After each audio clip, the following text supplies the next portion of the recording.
Bismillahirrahmanirrahim. In this video, I'm gonna demonstrate you how to attend lecture from learning management system with you.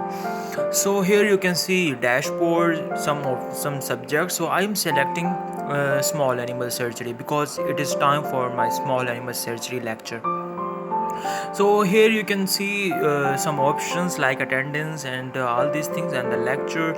So first of all, I recommend you to first mark your attendance and then go for your lecture. So here our respected teacher had uploaded the lectures, and you just click it, and here you can see some links and some video links. You just click it and then download your lecture.